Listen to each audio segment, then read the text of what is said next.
반갑습니다. 반갑습니다. 감사합니다. 이렇게 다 이쁜 얼굴 많이 와주셔서 정말 고맙습니다. 정말 감사하네요. 며칠 전에 헝가리 부다페스트 다뉴브 강의 참사가 났어요. 어느 보살님도 그쪽으로 여행을 왔는데 다행히 안 죽고 들어와서 뭐 이거 이렇게 마음은 좀 이상하지만 사실 그래요. 인생 살다 보면은 이 생사라는 거 참 불가사의합니다. 인간의 인지로서는 생각할 수 없는 거예요. 그건 신이 해주는 거기 때문에 어쩔 수가 없습니다. 참 죄송해요. 뭐 조의를 표합니다. 근데 그런 얘기가 있어요. 이 세계의 진리는 재무상이라는 게 일관되고 있습니다. 이거는 영원한 진리예요. 그건 바꿀 수 없습니다. 뭐 불교 용어로 재무상이지만 뭐 많은 성인들이 인생은 변하고 있다. 모든 것은 변하고 있다는 것이 진리 그대로예요. 이 재무상이라는 것만 알면은 되는데 이거 알고도 이거를 갖다가 우리가 받아들이기가 참 어렵습니다. 그래서 일반적으로 이제 학자들이 이 재무상이라는 거, 변화하는 진리를 네 가지로 이렇게 분석을 해요. 첫째는 불가역적 변화입니다. 바꿀 수 없는 진리예요. 이거는 뭐냐면 우리가 나이가 먹으면 늙어집니다. 나이를 먹어서 늙죠. 젊음으로 되바꿀 수 없어요. 그리고 살아가다 보면 아프죠. 근데 아픈 게 낫는다 하지만 원래 그 상태로 회복되는 건 없습니다. 어느 정도 나아도 세포 노화 현상이 일어나고 시간이 흘렀기 때문에 낫긴 나았는데 원상태로 되돌릴 수는 없어요. 그게 불가역적 변화입니다. 바꿀 수 없는 진리예요. 변화하는데 바꿀 수 없어요. 두 번째가 가역적 변화입니다. 잘못 말했네요. 불가역적 변리는 바꿀 수 있는 진리예요. 아니요. 헷갈립니다. 제가 나이가 먹으니까 귀도 안 들리고 눈도 어둡고 깜빡깜빡 잊어버리고 말도 이렇게 헷갈리고 그랬습니다. 불가역적 변리는 바꿀 수 없는 거 맞네요. 가역적 변리는 한문인데 바꿀 수 있는 변화입니다. 말하자면 뭐냐면 우리가 승기를 났어요. 근데 바꿀 수 있습니다. 웃음으로. 상대하고 관계가 안 좋았는데 상대하고 관계를 좋게 바꿀 수 있어요. 그리고 내가 못 살았는데 부자로 바꿀 수 있고 부자였는데 또 가난하게 또 이렇게 변할 수가 있어요. 그러니까 이거 가역적 변화는 바꿀 수 있기 때문에 이 진리에 의거해서 내가 이 상태를 봐서 바꿀 수 있는 거는 내가 노력을 해서 바꾸도록 노력하면 됩니다. 세 번째는 순환적 변화예요. 순환적. 이거는 봄, 여름, 가을, 겨울이죠. 순환하는 겁니다. 봄이 되면 여름이 오고 가을이 되고 겨울이 오고 다시 봄이 오고 그런 거거든요. 이게 이제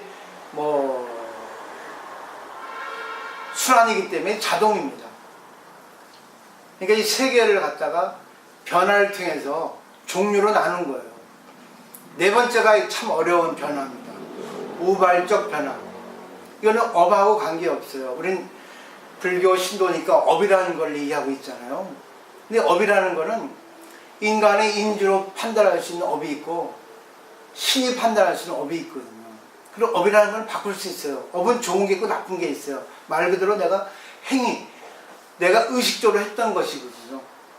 이거를 바꿀 수 있고 바꿀 수 없는데 근데 우발적 변화는 이 업하고 관계가 없습니다. 우발적으로 생긴 변화입니다. 다뉴브 강의 참사 그리고 큰 화재 났죠? 그런 것들 있죠? 그리고 갑자기 누구에게 살해당했다. 도둑 맞았다. 그런 것들은 우발적 변화라고 생각하시면 돼요.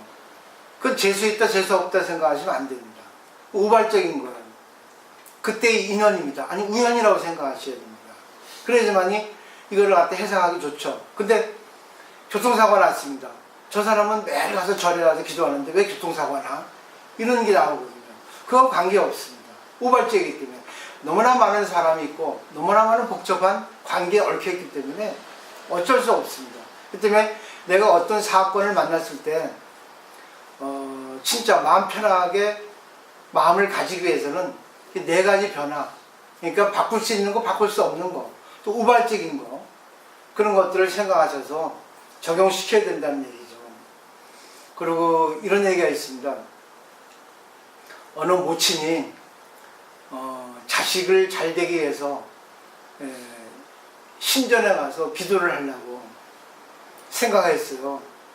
근데 옛날이니까 우마밖에 없어요. 소가 끄는 수레밖에 없습니다. 근데 소가 밭에 나가서 일을 하고 있거든요. 소가 없으니까 어떻게 하겠나. 근데 자식 둘이 어머니 저희가 수레를 끌고 가겠습니다. 괜찮겠니? 그래 너희들 위해서 기도를 하러 가는데 그래 너네가 수고하면 좋겠다 하고 수레를 타고 헤라 신전에 가서 기도를 했어요. 무슨 기도를 하겠습니까? 어머니가 자식 잘 되게 하는 기도겠죠. 열심히 헤라 신 앞에 가서 기도를 했어요. 우리 자식 잘 되게 했죠. 우리 잘 됐죠. 숭구리 장구리 하고 했어요. 근데 밖에 나와 보니까 두 자식이 이 수레를 끌어서 그런지 피곤해서 자고 있더라고요. 너무나 오래 자고 있어서 흔들어 깨웠습니다. 죽었어요. 아니 헤라 신전에 기도를 올리러 갔는데 그것도 자식을 위해서 기도했는데 자식이 죽었어요. 어떻게 해석하겠습니까? 신에 대한 얘기예요. 근데 신에 대한 얘기도 인간이 만든 겁니다. 인간의 영성이 만든 거예요. 모든 거는 다 인간이 만든 겁니다. 그렇기 때문에 자기가 생각하는 그 이상의 것이 내 머리에 있다고 생각하셔야 돼요. 근데 그거를 갖다 꺼내기는 어려우니까 절에 와서 공부하든지 어디야?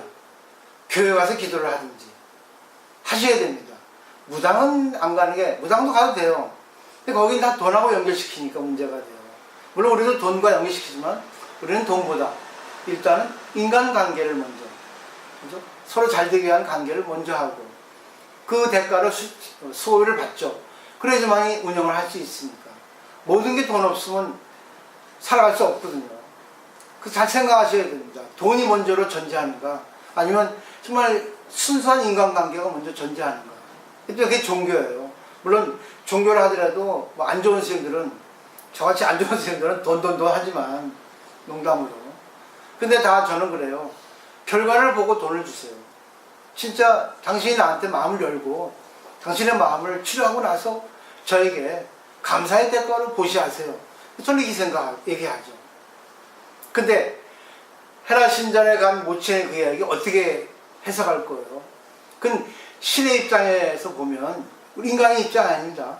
근데 인간이 만들었지만 신의 입장에 보면 죽음이 그 자식에 있어서는 행복이라는 거죠. 이거를 이해하셔야 됩니다. 이거는 틀림없이 머리 좋은 사람이, 머리가 인간 이상으로 뛰어난 사람이, 박사라든가 또 영적인 그런 지도자들 있죠. 저 세상에 뛰어난 분들 많이 있죠. 철학자들, 사상가들, 종교인들, 그런 사람이 만드는 겁니다. 결국 뭐겠어요? 어느 젊은 자식이, 어린 자식이 갑자기 병사했습니다. 근데 어머니가 너무 슬퍼요. 너무 슬프죠. 그때 뭐라 했겠습니까? 이 자식은 이대로가 행복합니다. 그걸 아셔야 됩니다. 하고 만들어진 얘기 아닐까? 이게 종교에서 말하는 겁니다.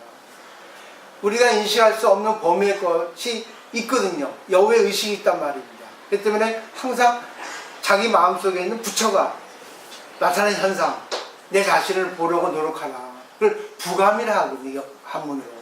그러니까 김홍도의 부감처럼 이렇게 보는 게 아니라 이렇게 내려다보라고 그러죠. 위에서. 그러면 인간 이상의 인식으로 볼 수 있다는 겁니다.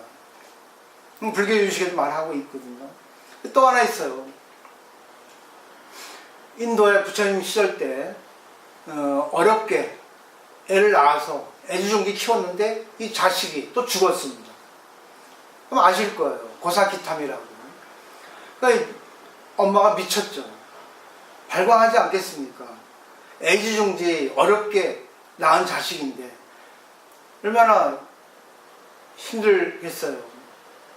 저는 어머니가 돌아가셨는데 아직까지 그리운데 불효 많이 했는데도 불구하고 그 불효자는 웁니다예요. 10년을 모셨지만 꼭 못해준 것만 생각이 나더라고요. 잘해준 건 하나도 생각 안 나. 근데 옆에서 보살님들이 스님처럼 효자 없다고. 그래도 꼭 못해준 것만 생각이 나네. 이렇게 생각이 나거든요. 그래서 가끔 불효자는 옵니다. 가끔 어머니 그럴 때. 그래서 지나가다가 나이 드신 분 보면 안 볼라요. 우리 어머니 비슷한 사람은. 어머니 생각나 눈물이 나서. 그래서 참 저도 제 입장이 되니까 안 되더라고요. 근데 그걸 보고 즐기죠. 아, 법을 많이 설해야 되겠다. 젊은 사람들에게 부모의 고마움, 그리고 어떻게 살아야 된다는 걸 내가 전하지 않으면 안 되겠다. 그래야지만이 이 물질 풍부한 시대에, 인간성이 없는 시대에 많은 도움이 되지 않겠나. 그러니까 부처님 그걸 알았어요. 그래가지고 방편으로 그대의 자식을 살릴 명약이 있다 한 거예요. 방편은 거짓이 아닙니다. 그 사람을 위해서 처방전이에요. 그 방편은 진실입니다. 사람들은 방편은 거짓이라는 거예요. 그건 새 속에 찌들어 있는 사람이에요. 절대 방편은 거짓이 아니에요. 진실입니다. 그 사람에게 맞는 처방이에요. 때문에 그게 눈높이로 맞추는 겁니다. 그 엄마한테 자식을 살릴 수 있는 명약이 있다고 방패 썼는데 그게 거짓말이거든요. 그러니까 그 어머니가 그 뭡니까 하니까 부처님이 그러죠. 집집마다 가서 사람이 죽지 않은 집에서 겨자씨를 얻어오라 그랬어요. 미친 듯이 가보죠. 죽지 않는 집이 하나도 없습니다. 그때서 알았어요. 네, 재무상이라는 거. 사람은 태어나면 죽는다. 근데 절대 연령은 없어요. 100살? 90살? 뭐 9988, 234? 아이고 99년 동안 팔팔하게 살다가 2, 3일 앓다가 죽는다? 그 뭐가 좋아요. 그때 되면 자기 친구도 없습니다. 아무것도 할 거 없어요. 그냥 적절한 시기에 죽는 게 낫지 않겠어. 그게 절대 연령입니다. 10살에 죽으면 10살이 절대 영역이에요. 20살이면 20살이에요.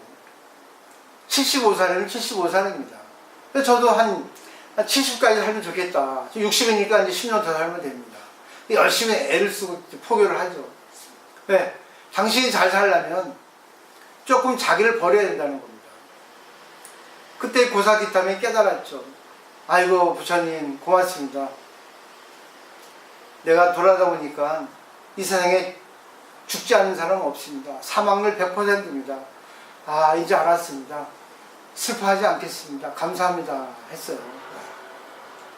근데 그 사람이 이제 좀 지나봐요. 시간이.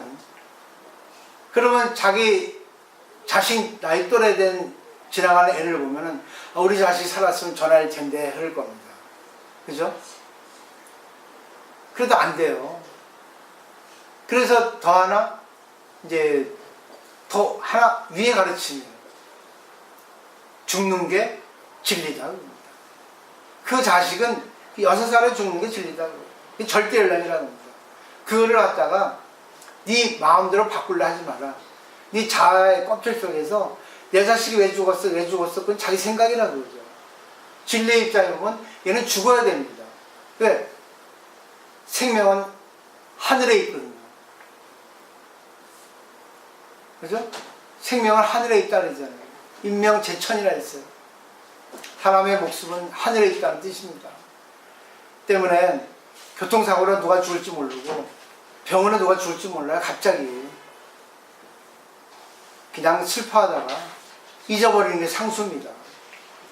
그리고 죽은 사람은 반드시 정토에 가게 돼 있어요.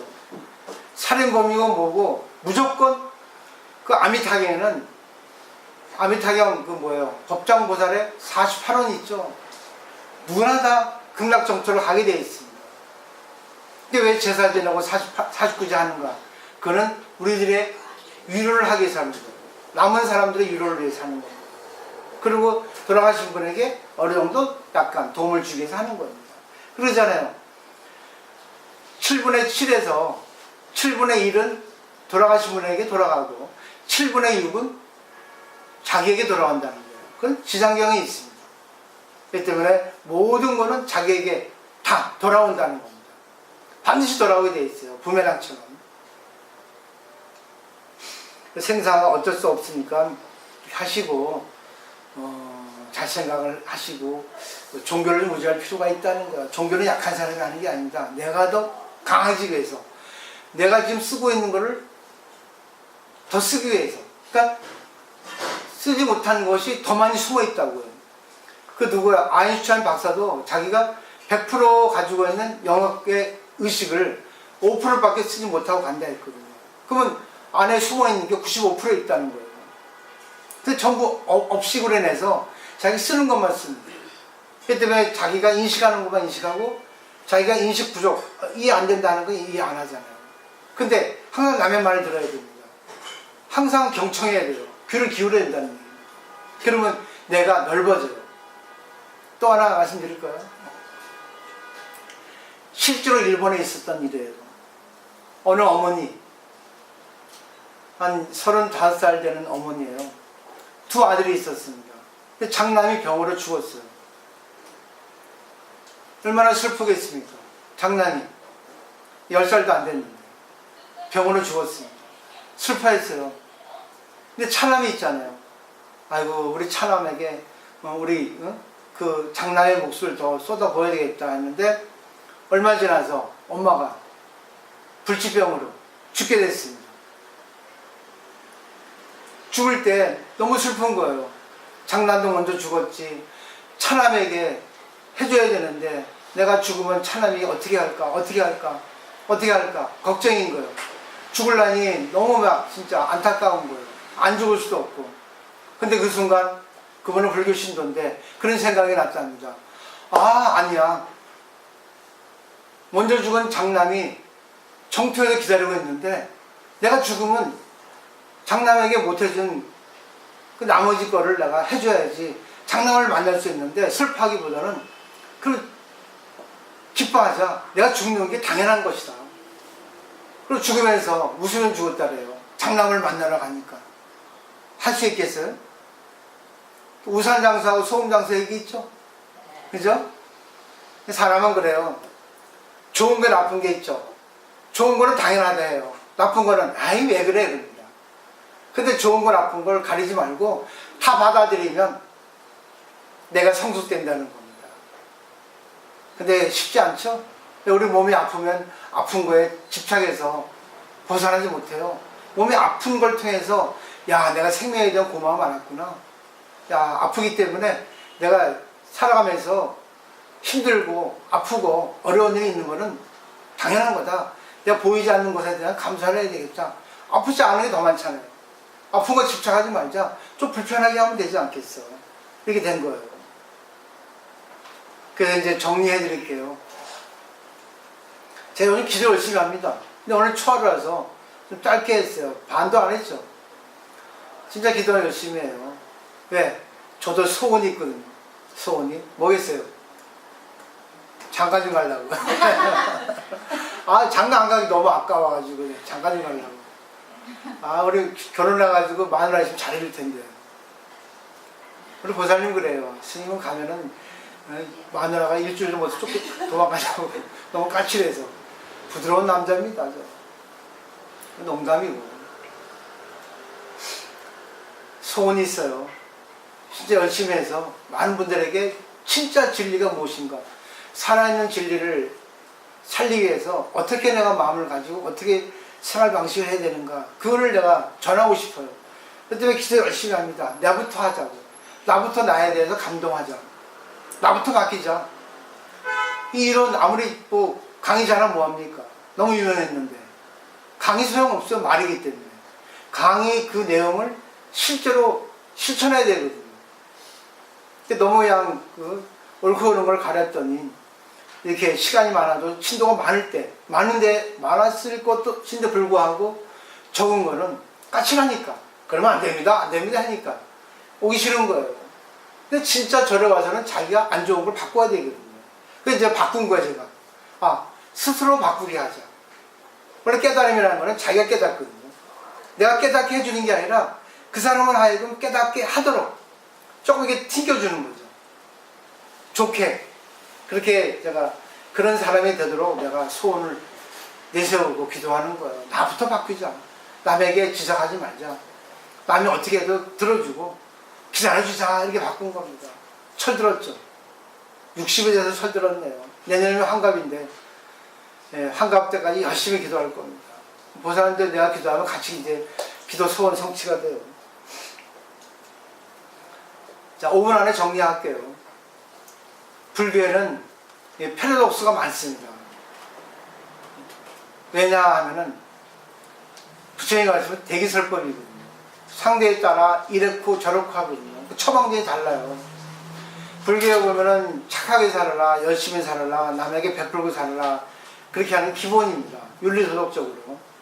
근데 이것이 조금 더 철학적으로 발전되면은 모든 건 공이다. 구애받지 마라. 좋은 것도 나쁜 것도 없다. 이렇게 얘기하거든요. 상반되죠. 가장 알기 쉬운 예로 수타니파타에 있는 내용입니다. 다 아실 거예요. 무서의 뿔처럼 혼자서 가라 했어요. 부처님은. 그래서 초기에 한 사람이 하나의 길을 가서 포교하라 했거든요. 근데 예수는 둘이 한조가 돼서 포교하라 했거든요. 한 사람이 한 길로 가는 거는 무서의 뿔처럼 여쭙습니다. 부처님, 제가 생각해 보니까 도반이 한 절반 정도의 도움이 되는 것 같습니다. 이 도반이 있다는 건 참 좋습니다. 너무나 고마운 일입니다. 한 50% 되는 것 같습니다. 하니까 부처님이 아니다. 도반이 좋은 도반, 선지식이, 선우가 있다는 것은 전체다, 전부 다 있어요. 그 때문에 절에 가면은요, 수없이 많은 사람이 있지만 진실한 도반이 될 수 있나, 진실한 도반이 될 수 없나, 저는 진실한 도반이 될 수 있도록 그런 이 단나사를 만들고 싶은 소원이 있어요. 그 때문에 내가 너무 성급해서 결혼 안 하기 때문에 까칠하잖아, 성급하잖아요. 빨리빨리 철이 안 들어서. 그게 너무 이제 서둘었던 거지. 지금은 뭐요? 열매만 남았잖아요. 그게 어떤 도반일까요? 우리 도반은 저렴하면은 힘드니까 오는 거예요. 괴로우니까 오는 겁니다. 아무리 돈이 많아도, 아무리 많이 배워도 살다 보면은 괴로운 일이 너무나 많아요. 내 생각대로 안 된다. 또 트러블이 있다. 또 뭐 뭔가 잘 진행이 안 된다. 화가 난다. 사이가 안 좋다. 트러블 많습니다. 살다 보면. 그런 것을 통해서 내가 해야 되는데 힘들거든요. 그 때문에 부처님은 그대 혼자서 가라고 해놓고 그대 혼자서 가는 게 참 힘들다. 그렇기 때문에 그대 혼자 가는데 좀 힘들지, 그럼 지팡이가 되는 도반이 있어야 된다. 그렇게 말씀하신 거예요. 혼자 가는 사람은 힘들어요. 저도 혼자 못 갑니다. 출가했는데 혼자 못 가요. 물론 큰절에서 중들 가르치면은 혼자 살겠죠. 편안하게, 걱정 없이. 장가간 거 혼자 밥 다 주고 대우받고 월급도 주는데 걱정하는 게 뭐 있어요. 근데 포교를 하니까 걱정투성이에요. 이제 이 신도는 어떨까, 저 신도는 어떨까, 뭐 하고 있을까, 이 신도가 참 잘 해야 되는데 공부 잘했으면 좋겠고 소원 이루면 좋겠고 늘 맨날 걱정하는 거예요. 걱정이 없는 스님이 걱정을 하는 거예요. 이게 늘 기도합니다. 늘 어떨까. 꿈에도 나타나요. 그 걱정되는 신도가. 잘 보십시오. 왜 상반된 일을 했나. 자기가 공부를 많이 하고 깨달았으면 기도 필요 없어요. 아무것도 필요 없어요. 나타나는 현상을 다 받을 수 있습니다. 근데 그게 인간이기 때문에 쉽지 않아요. 혼자서는 못 갑니다. 때문에 도반이 필요한 거예요. 진짜 내가 힘들 때, 야, 나 힘들어. 어떻게 하면 좋겠니? 털어놓을 수 있는 상대가 있다는 거. 요즘 보세요. 정신병도 추성이잖아. 우울증, 조현병. 왜 그랬어요? 내 뜻대로 안 돼서 그렇습니다. 가지고 싶은 건 너무나 많은데 너무나 안 되는 거예요. 그 때문에 뭐예요? 정신력이 약하니까. 뭐 가족력도 있지만 돌아버리는 거예요. 맨정신으로는 내가 감당할 수 없으니까 핵 도는 겁니다. 편하니까. 왜 술 마시겠어요? 술 마시면 이성이 흐려지거든. 그러니까 순간 잊어버리는 거예요. 노래방 왜 갑니까? 순간 힘든 거 도피하려고 노래방 가잖아요. 그렇지만 갔다 오고 나서 더 힘들어. 차라리 절에 와서 내 속을 털어갈 수 있는 뭐 천주교의 고해성사처럼 이런 도반이 진짜 도반이라는 겁니다. 어떤 고통, 어떤 괴로움, 또 어떤 또 자랑 다 좋아요. 다 들을 수 있는 사람이 진짜 도반인 거죠. 근데 과연 우리나라 절에 가서 공부하는 신도 중에 그런 신도가 몇 명 있고 그런 신도의 고충을 들어주는 스님이 몇 명 있겠어요. 나는 깜짝 놀랐어요. 어느 스님 친결하는데 돈 10만 원 내야 된다는 거야. 중놈이 장사꾼이야 뭐야. 그냥 고마워서 돈 내는 거는 고마워요. 그렇지만 스님 친결하는데 돈 내야 된다는 거야. 전도몽상이 그겁니다. 반야심경에 거꾸로 됐어요. 스님들이 중생을 위해서 있는 게 아니라 그래도 큰 스님들 많죠. 부자 스님들. 근데 그런 스님은 또 이해가 돼요. 왜? 그 스님이 잘하니까 신도가 많으니까 부자일 수밖에 없는 거죠. 그죠? 그래서 상반되는 거는 이유가 있다는 거. 내가 혼자 걸어갈 수 있는데 혼자 걸어가다가도 뭔가 벽에 부딪히면 혼자 걸어가기 어렵습니다. 예를 들면 내 남편이 죽었는데 외로워요. 힘들어요. 그러면 가죠. 그 손잡죠. 같이 밤새죠. 아플 때 병문안 가죠. 힘든 거 나했을 때 옆에서 아무 말이 필요 없어도 손 꼭 잡아주면 힘이 돼요.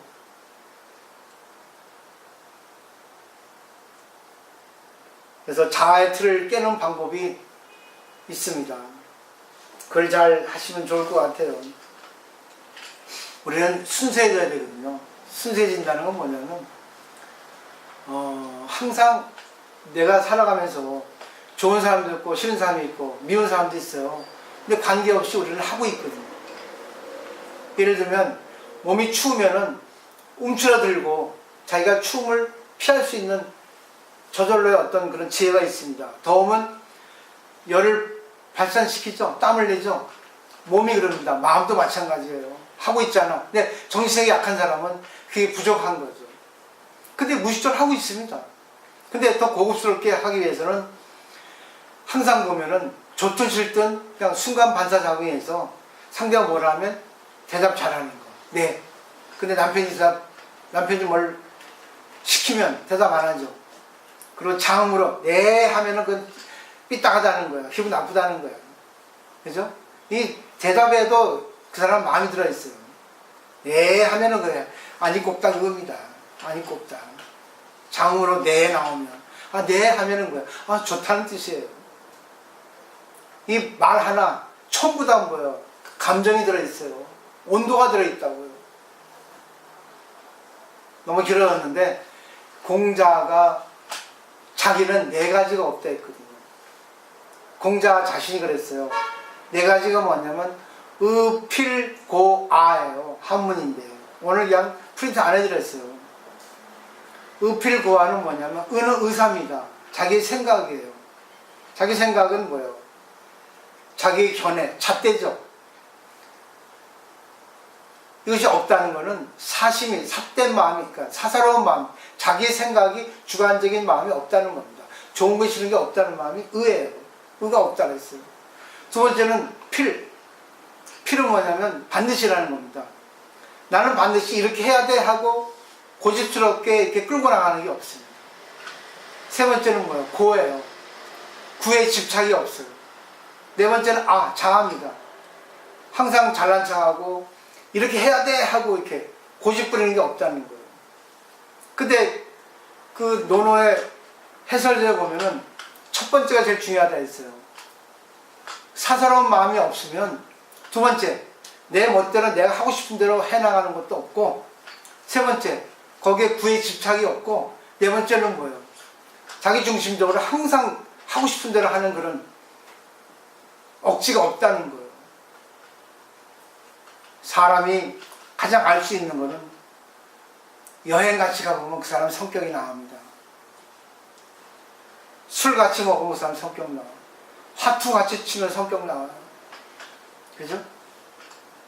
오늘 보살이 여행 갔다 오더니 아이고 같은 친구인데 여행 가니까 골치 아프다 하죠. 그리고 자아가 센 사람은 고집이 세요. 자기밖에 몰라요. 근데 그게 행복하면 되는데 그게 통용이 안 되거든요. 그렇기 때문에 내 자아의 껍질을 뚫고 지평선, 지평, 넓은 뚫로 나오는 거는 결국 뭐겠습니까? 혼자서는 안 돼요. 그때 부처님은 뭐라 했습니까? 네 혼자서 될 수 있지만 그럼 웬만한 강인한 사람, 전생에 공부를 많이 한 사람은 하면 안 된다. 근데 그런 사람이라도 중생을 구제하기 위해서 보살이 되는 거거든요. 그러니까 정말 순수하게 청정하게 이 공부를 하고 싶으면 어떻게 해야 되냐? 좋은 도반을 형성하라고 합니다. 좋은 가르침을 설하고 좋은 기도를 하고 좋은 도반이 있는 절에 가서 같이 서로 마음을 허물고 벽을 허물고 서로 하나가 돼서 평평한 길로 만들었을 때 그때 뭐가 있어요? 열반, 니르바나가 있는 겁니다. 나 혼자서는 안 돼요. 그래서 대승불교에서는 보살이라고 하는 롤 모델을 만들어 가지고 보살이 됩시다, 보살이 됩시다 하는 겁니다. 저는 이런 자리를 만들고 싶은 거예요. 이제는 되지 않았겠습니까? 여기 뭐 돈을 바랍니까? 뭘 바랍니까? 저는 월급도 못 받아요, 진짜. 지금 한 10년 됐는데 월급 한 번 받은 적이 없어. 가끔 판공비에 쓰지만. 우리 보살님들 다 관리하죠. 뭐 수입도 없지만 나는 그래요. 보살님들이 와주는 게 나는 월급이다. 계산하지 않아요. 그 계산합니다. 왜? 보살님들이 정말 구제됐을 때 날 생각해 주지 않겠습니까? 오늘도 우리 꽃님 보살님이야. 이 음식 이만큼 갖고 왔어. 내가 좋아하는 그런 거. 무거운 거. 또 여지 보살은 또 뭐예요? 김치만큼 갖고 와. 김치 좋아하니까. 행복이죠. 또 내가 아프면 병원비도 해주더라고. 내가 사고 싶다니까 또 사주더라고. 그게 월급이지 뭐야. 그렇지 않아요? 그러니까 제일 중요한 게 부처님 공부입니다. 그리고 더 중요한 건 그 공부를 실천하고 있는 단체, 조직, 절입니다. 그러니까 서로가 자기의 틀을 허물고 나 이래서 괴로워요. 나 이래서 좋아요. 들어주는 사람, 얘기하는 사람 서로 조화를 이룰 때 세계 평화, 가정의 평화가 일어나지 않겠습니까? 그죠? 고맙습니다. 좀 길었죠? 오늘 또 오시면 또 오셨네. 너무 기분 좋아요. 와주시니까. 우리가 뭐 홍보합니까? 뭐 돈을 벌러 합니까? 그냥 진실로 알아주면 좋아요. 그죠? 선미보살님? 맞죠? 맞죠? 이제 알겠죠? 부드러운 사람이에요. 귀엽잖아. 웃지 않은 겁니다. 오늘도 또 대중공연 해주셨어요. 이신옥 보살님, 꽃님 보살님, 남주 보살님, 누주 보살님, 여주 보살님, 김태수 보살님, 좌우 보살님, 송춘다 보살님, 단내, 토요오페 이렇게 해주셨거든요. 감사드리고 다음 주 또 일요일에 행복한 여행 갑니다. 행복한 여행도 구성원이 얼마나 좋아요. 그죠? 그러니까 정말 식구가, 그 많은 식구가 하나처럼, 진짜 가족처럼 갈 수 있는 여행은 거의 없을 거예요. 우리밖에 없을 겁니다. 우리 식구잖아요. 그죠? 저는 식구가, 정말 이런 식구다운 식구가 뭐 100명, 200명, 1000명이 되면 좋겠어요. 다 서로를 생각할 수 있는, 그리고 나의 마음을 얘기할 수 있는, 순수하게, 그리고 항상 서로 받아줄 수 있는 그런 관계를 부처님은 원하지 않겠습니까? 아니, 보살님도 원하죠. 그렇습니다. 오늘 마치고요. 또 조사님에 대한 시식을 하고 오늘 금강경 한 편 독서하겠습니다. 또 바쁘신 분은 가셔도 되고 또 하실 분은 하시고 하면 되겠습니다. 오늘 마치겠습니다.